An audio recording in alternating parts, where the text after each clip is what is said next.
Well, President Biden apparently misspoke about the infrastructure deal, nearly tanking his plan to spend $1 trillion more on things like racist roads and daycare.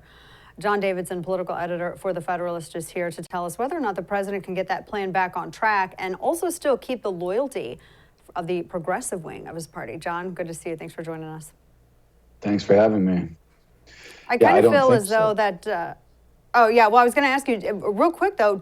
I feel like there was a strategy that Biden and Pelosi, I think, maybe had going into this, but who was it that screwed up? Was it Biden that screwed up by immediately rushing out and saying, I'm going to veto this if reconciliation isn't out there with it and going first? Or did Pelosi or did she and Schumer, were they the ones too aggressive? When I don't know who the bad cop is. It's like bad cop strategy. That doesn't work. Yeah, I think it's better explained just by incompetence in the White House. I don't think that Biden has a handle on what's going on. And I don't think that, it's realistic to think that he can really sort of push back against the progressive wing of the Democratic Party. The progressive wing is in charge now, and that's who he's taking orders from. And frankly, that's who Pelosi is taking orders from. We've seen this now over the period of several years, Pelosi trying to dial things back, being unable to control her conference, and then being forced into positions. And this goes back to impeachment, by the way. Pelosi didn't want to do that during the Trump administration. So I think it's pretty clear who's kind of running the show on the Democrat side right now. And Biden is kind of along for the ride, and trying to sort of clean up when he misspeaks.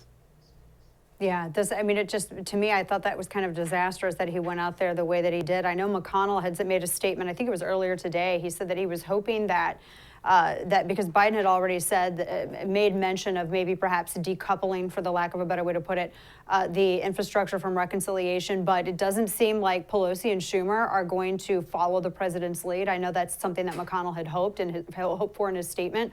I mean, what do you think? Because they got this, they supposedly got this compromise deal because they took out 30,000-foot view, all the bad stuff, but it looks like that's all going to get shoved back in there anyway, past the reconciliation. So really, what did Republicans win?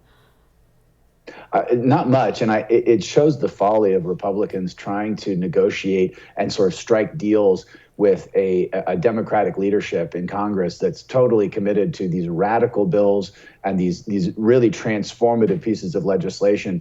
They're doing it under any guise possible. Everything is infrastructure now, according to Pelosi and House Democrats. So I think it's sort of foolhardy and maybe a little bit naive for Republicans in the Senate to think that there is a deal maker. It's like they don't have a negotiating partner. There's no one who can really speak to them on the Democratic side from a moderate point of view. So any compromise they come up with and announce is going to get torpedoed by the progressives in the House. And that's what we're seeing here. And it seemed like those progressives, John, they really wanted to make sure the climate change funding was included. I read some kind of crazy statement that was put out on behalf of Democrats. They said that they were somehow capitulating to something that Joe Manchin had requested. They were going to take out some of this other stuff so that it could include the smart spending for climate change. And that was somehow going to save money in the long run. What kind of fuzzy math are they doing? Because that doesn't make sense to me.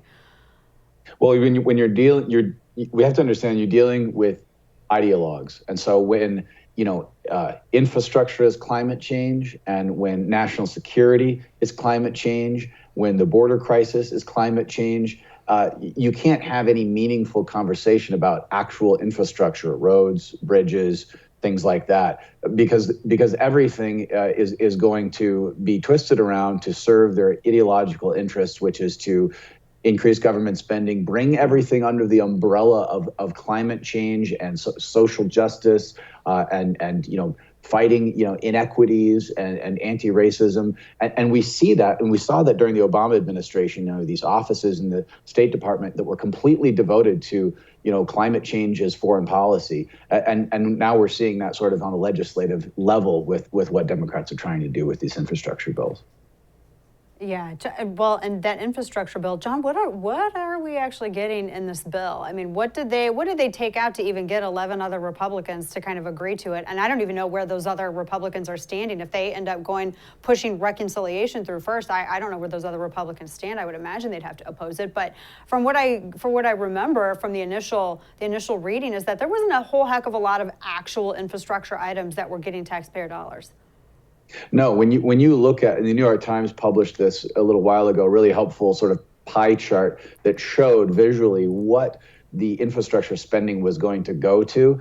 The portion of it that actually goes to things that we all think of as actual infrastructure, bridges, roads, train lines, things like that was Yeah. a very small part, one even 50% of the bill, and it was divided up into all these different categories. Everything you can possibly think of was brought under this umbrella of infrastructure, it's a little bit like the Democrats passing an election reform bill that does more than just reform elections. It federalize. It's sort of a transformational type of thing, and that's what they're going for in these big bills. If we can call anything infrastructure, then we can use an infrastructure bill to sort of enact these kind of social engineering type of social justice agenda that they couldn't get through otherwise.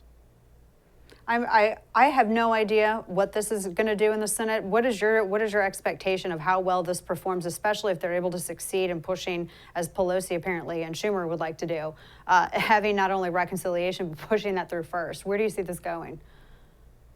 I don't know where it's going, but I hope that the Republicans will realize the mistake that they've made. The Senate Republicans that kind of blundered into this will realize that the folly of trying to sort of strike deals with this White House and make deals with Schumer and Pelosi, it doesn't get them anywhere, and they end up with embarrassing spectacles like what they're dealing with now. So I hope that it's a cautionary tale for Senate Republicans to understand that this is not really a deal-making administration, partly because, as I said before, they don't have anyone to negotiate with. When they go to the White House and meet with Biden, they're not negotiating with Biden because Biden's not calling the shots. Yeah. How well is that going to look on Biden, though, too? Because it felt kind of that he was trying to remain above the fray. He's the good guy. He's the good guy Democrat president. So that's going to maybe perhaps endear him to some of these voters and let Schumer and Pelosi fight it out. But then he said what he said, like, oh, I'll veto it if they don't both come together to my desk. Well, he kind of stole their playbook instead of just staying in his own lane on that. But if the infrastructure bill does go forward, do you think he'll actually follow through to reject that? And I would imagine that's a risky gamble for Schumer and Pelosi to make, I would think. What are your thoughts on that? My sense is that if an infrastructure bill gets in front of Biden, he'll sign it just to have a win. I mean, his agenda is in shambles. He hasn't been able to accomplish anything. He's been derailed by these crises at the border, these disastrous foreign trips, both for his foreign trip to Europe and the vice president's embarrassing trip to Guatemala and Mexico City, and then her little foray down to El Paso last week. So I think anything that comes to his desk, he'll want to try to claim as a win, no matter how it gets here, no matter how messy the process is. That's what I anticipate. But I think that if the Senate Republicans think that that they're going to get this reconciliation through first, and they sort of have the rug pulled out from under them, then they need to wake up and withdraw their support for the infrastructure bill. Yeah, that was pretty amazing to see, just that whole thing completely backfire. And you're right, he desperately needs some kind of victory, because I think he's even losing some of the hardcore Biden people. I mean, they're even making excuses for him, and he's not going to have any coattails coming up this midterms, not if he doesn't get one win under his belt at least.